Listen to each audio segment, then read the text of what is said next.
Dominique Renaud, directeur général de la société Balarama.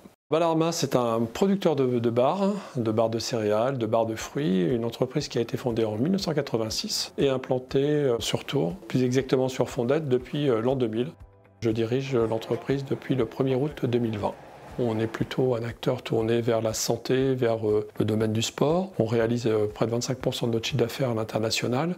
Et on a une ambition de pouvoir élargir nos horizons. Et la volonté aussi, c'est d'avoir la possibilité d'exporter notre savoir-faire.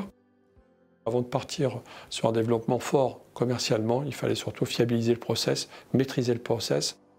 Nous avons donc décidé de mettre en place beaucoup de facteurs d'amélioration, surtout sur la fiabilisation industrielle. Et nous nous sommes rapprochés donc de la Chambre de commerce qui nous a fait rencontrer les équipes de DevOps qui nous ont permis aussi de nous rapprocher du CETIB. Et c'est là où effectivement on a mis en place un plan d'action de fiabilisation, de méthodologie, d'accompagnement aussi de nos équipes. On s'est rendu compte qu'il y avait surtout des taux de perte usine qui étaient très importants. On risquait un manque de compétitivité de notre entreprise, donc il fallait absolument régler le problème urgemment. Et la deuxième chose, la maîtrise du process de fabrication aussi, c'est-à-dire de savoir dupliquer d'une semaine à l'autre, d'une quinzaine à l'autre, la production de barres.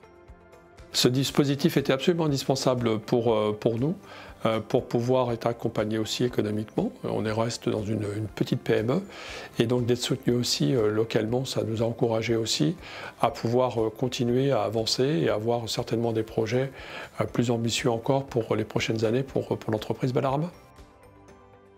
L'accompagnement et surtout dans la méthodologie de la ritualisation, de se fixer des objectifs, d'avoir aussi une vision sur ce sur quoi on travaille. Je pense que c'est complètement duplicable à l'ensemble des secteurs industriels et pas uniquement au secteur agroalimentaire.